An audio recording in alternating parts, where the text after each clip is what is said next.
Alright guys, I know I said I probably wouldn't make another video before Christmas or even the New Year, but Rumble Quest kind of came out of nowhere and I decided that I might as well make a little video on it, showcasing it as I did with Adventure Up. And basically you probably could have already guessed that it's almost identical to Dungeon Quest, pretty much the same as Adventure Up was. It's a little weird and I mean, it's kind of new still, so obviously I don't really know how to explain it. Basically, pretty much any game like Dungeon Quest is kind of boring to me now. Like Adventure Up, it was kind of fun and it was a little bit different at first, but I can't really play it that much without getting bored. I'm not sure if it's because I just put so much time into Dungeon Quest or if it's just because Dungeon Quest kind of looks better and feels better. Not really sure on the reasoning, but what is kind of cool about this game is you can get cosmetics from dungeons that doesn't take away your drop for actual better items. And the chances for cosmetics actually aren't that crazy. Like, I think one of them was like 25% chance to get a cosmetic, which, is pretty cool because you don't need to spend money on it if you have a chance to get it for free. And I know Dungeon Quest has the same feature where you can get cosmetics from the dungeons, but Dungeon Quest didn't have that feature when it was newer, and this game is newer and already has the feature, so that's pretty cool. But like Adventure Up, I believe that you can't trade yet on this game. Not sure why they're waiting. Hopefully, it's just to make it so you can't dupe. Maybe that's why they're waiting so long. They're trying to come up with a fix to dupes, because I'm pretty sure even in Dungeon Quest, people dupe items and there's nothing really they can do about it, which is unfortunate, but I guess that's just the price you pay for playing on Roblox. But anyways, obviously this is only the first dungeon, but it's pretty basic. They decided to do these like mining caves type thing, so it's like basically they don't need to work on a lot of textures, right? They just have this cave left, right, up, like the ground's dirt, like it's very basic, which I'm not sure if they did that on purpose just so they could make the dungeon quicker, what their plan was on that, but you can clearly tell they did not put a lot of time into this map, unlike Dungeon Quest where they probably put too much time in their maps. But I mean, that's kind of like personal preference. Some people really like the way that the dungeons look, some people don't care. Me personally, I don't really care, but when you're comparing this to like Dungeon Quest, you can clearly tell the difference. One thing I do want to point out is obviously I'm doing the easiest dungeon solo, but I've only been in here for like a minute 30 and I'm already on the boss, which, that's very short. That is a very short amount of time to get to the boss. Um, like I said, I'm not sure exactly what's up with that, but it is what it is. And another thing I want to point out is just like in Adventure Up, Dungeon Quest, and this game, you have the option to spend Robux to get an extra item drop from the dungeon. And I'm not sure how I feel about that because clearly they add that in just to make a lot of money. It's kind of like a simulator, it's kind of like a cash grab. When games like this copy other games and have those same like buyable features, it kind of scares me that the game isn't going to progress at all because technically after everyone that plays buys that Game Pass, then they don't really have a reason to keep updating the game because they're not making money from the game anymore unless they keep making cosmetic store stuff, which this game actually does have too. They have a cosmetic store that you can buy crystals with and then buy cosmetics, which I was surprised to see that it actually was pretty cheap compared to other games for the cosmetics you can get in this game. So I guess that's another plus. But anyways, we just hit the level to do the next difficulty of the dungeon, which it's the same dungeon, so it looks the same. But one thing I do want to point out is I'm like 99% sure that the dungeon actually changes its layout. So like Dungeon Quest first dungeon, I think it was the Sand Tomb one or whatever it's called, it actually would change its layout randomly, and then they stopped doing it. Not sure why.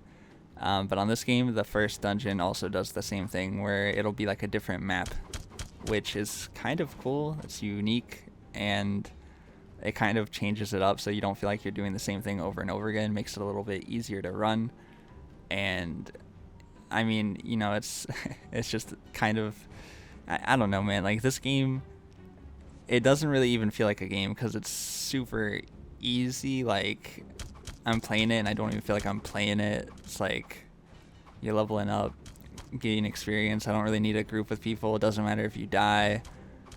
And I mean, obviously, if you're doing hardcore, I think you're not allowed to die or you'll fail, but there's no reason to do hardcore if you're leveling up. So I mean, it feels like a really casual dungeon quest, but even Dungeon Quest in its early phases felt really casual. So I mean, it's pretty much the same thing. In my opinion, though, I feel like if you no longer enjoy Dungeon Quest, or you just kind of didn't keep up with the leveling and you're too far behind, playing these new games like Rumble Quest or even Adventure Up might be a good choice for you, because since they're new, you aren't really behind yet. Everyone's kind of on an equal playing field. This game in particular is very easy, so it wouldn't take you that long to level up. And I'm pretty sure I show it later in the video, but there is a dual wield feature for warriors where you can equip 2 swords and do more damage. You do need to buy a game pass to do that, but you unlock it for free at level 40, which by the looks of it, you get level 40 pretty quick. I mean, probably still take you a couple days, but it definitely could be a lot longer. And as most of you probably already know, Dungeon Quest kind of lost its fun to a lot of people when they only kept releasing raids. And they actually put out a message saying that the next thing that they put out will be a dungeon. So I don't know about you guys, but I'll probably definitely be playing that, see how it is, see if it's fun, see if it was worth the wait. Because all the raids, literally just not fun at all. But the dungeons always were kind of like, I don't know, I could play it for like a week straight and have fun. The raids, I don't know, I couldn't play it for like an hour without getting mad. But anyways, I'm looking forward to that. Hopefully it's good. If not, then at least we have a few other Dungeon Quest type games to fall back on and play. So shout out to all the game companies, game developers that decided to make games like Dungeon Quest, because even if they aren't technically better, it puts a lot more pressure on the Dungeon Quest developers to up their game, because now everyone that doesn't like Dungeon Quest will have a place to go for the same genre of game. So that is actually pretty awesome. And I'm kind of curious to what your guys' favorite games are on Roblox currently, because as far as good games go, at least the ones that I used to play, like Fantastic Frontier, Dungeon Quest, and all of that, they're not really as big as they once were, especially Fantastic Frontier, because everyone's waiting for the update. But like what kind of games are you guys into? Because games like Rumble Quest and stuff, I never hear about until they're already big. And I'm sure there's other fun games that exist, but they just don't have a lot of people playing them. So feel free to leave a comment on what your guys' favorite games are. Maybe I'll check them out and I could even make a video about them if I enjoy the game enough, or think people will enjoy the game. I'm more than happy to make videos on that kind of stuff, so leave a comment.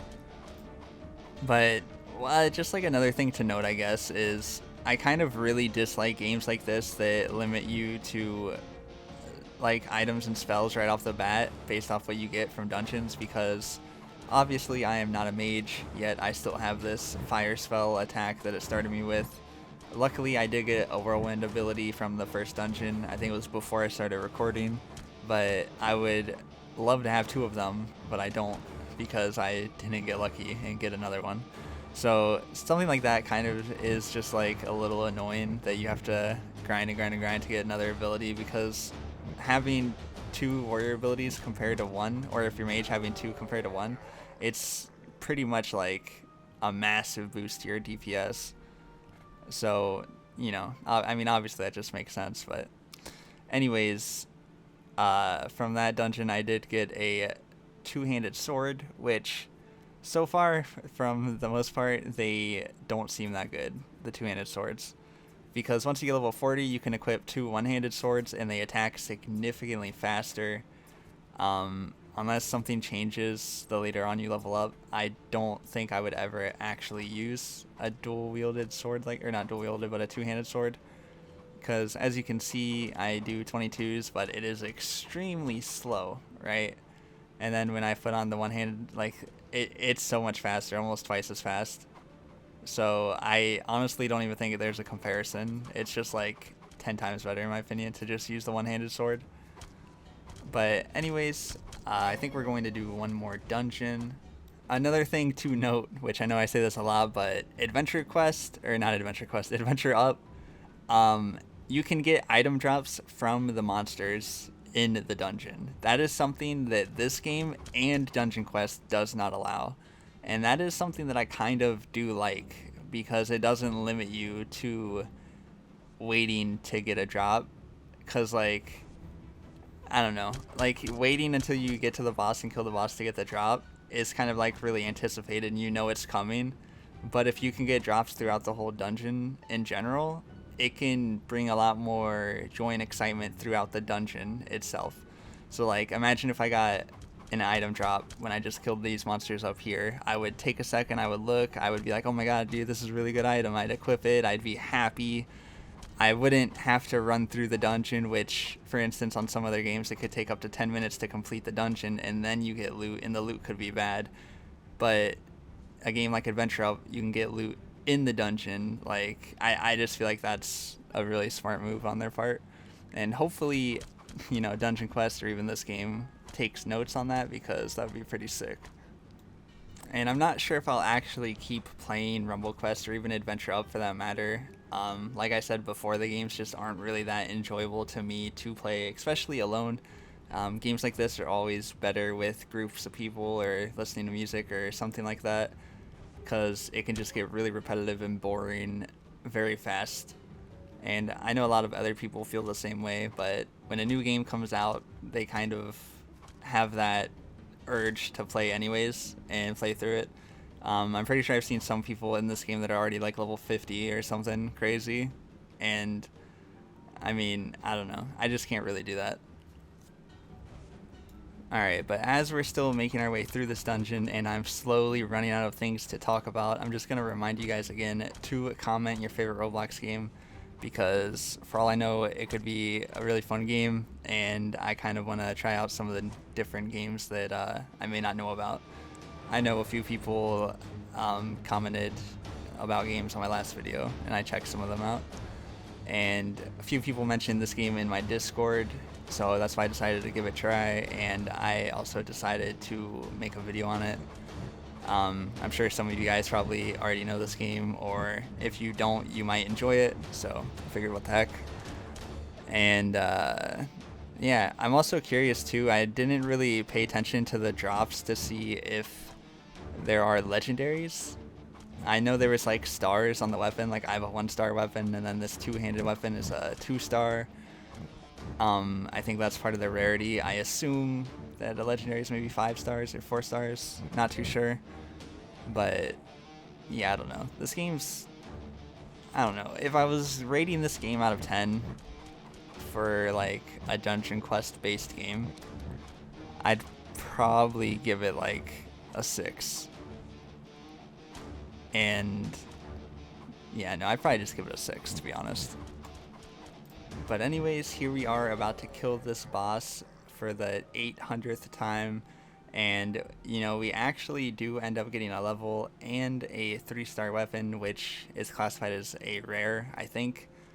But it is a one-handed sword, which is better, and it boosted my damage a lot.